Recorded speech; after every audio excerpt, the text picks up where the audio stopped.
Hey everybody, good morning. It is Monday morning. I'm driving to work. For all of you that don't know, I live sort of in the middle of nowhere. So there's a lot of quiet drives.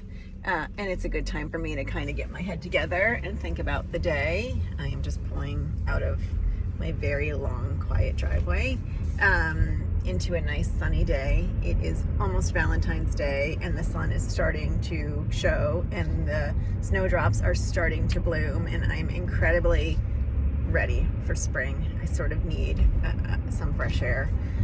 I do a lot of social media posts. I am very open about my struggles and my dreams and fears and my purpose and my life. I aproposly named my blog Diary of a Real Life Veterinarian because that's really what it is. This is my real life. I struggle a lot.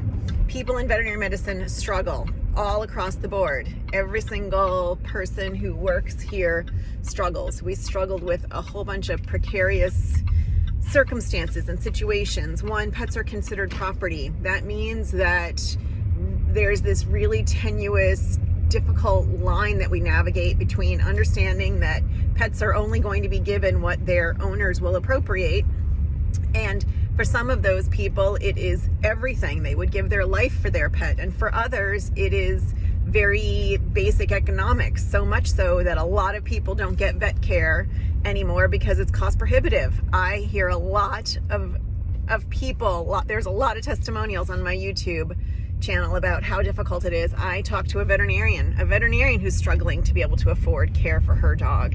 I mean, it has gotten that bad.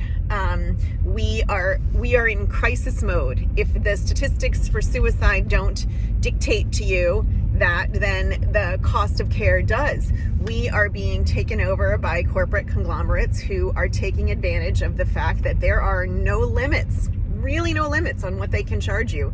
There's almost no ethics about it either. I am rushing into work to unblock a cat because blocked cats have become my reservoir for defining my purpose and clarifying my mission and understanding the magnitude of this problem. This kitty has had a history of blocking and has blocked again, and I'm going to do a PU surgery on Wednesday. I am by no means an expert on this surgery, but I'm the only one that's affordable. And if I don't do this surgery and it doesn't work for him, he is going to die. I have adopted this adage about get out alive. Most of the time it applies to my patients, and some of the time it applies to me too. I'm struggling to figure out what my legacy is going to look like. I'm struggling to figure out how I maintain this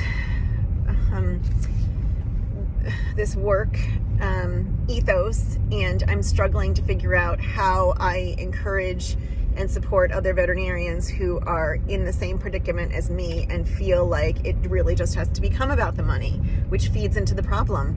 I am up against my little independent veterinary practice, which is 100% accessible and always affordable because I will do anything to make it that way, is now up against these Goliaths, these corporate conglomerations who now own hundreds of hospitals, so many that the FTC is getting involved in defining them as monopolies. If you go to one of these practices, you are supporting a monopoly. If you go to a practice that's owned by one of these corporate takeovers, you are supporting them. You might have some incentive to do your basic care there, so they have wellness programs, but if you need anything outside of that, it is most likely going to be cost prohibitive, and you are going to be addressing a practice that doesn't give you any other options, doesn't give you any incentives to find affordable options, and then doesn't really care when you are euthanizing your cat because they're blocked for the second time and you've already invested $6,000 and they're asking you for another $6,000. The list goes on and on. This is all about me struggling to muster the strength and the courage to go on another day, to try to figure out how to crack this nut and to not give in to Goliaths, even though everybody that I'm surrounded by seems to feel like there's no other viable option, and they recognize that they are slowly dying on the vine as they try to stay functional. I guess that's what it is. So to all of you out there who are struggling, this is a very real problem. If you haven't encountered it yet, you're going to. If you're not sure what I'm talking about, you can go to my YouTube page. You can see all of the other people who have been influenced and had their hearts broken by this, and we have to figure something out. I have to figure out some way to get these small independent practices to join together to become our own force majeure, and figure out some way to force the other veterinarians and the other people who own all these practices into doing the right thing more often than not, and not making it always about the bottom line. It really is that simple. If you're a veterinarian who is signed on for a $250,000 sign-on bonus and recognized what that has cost your patients, I want to hear from you.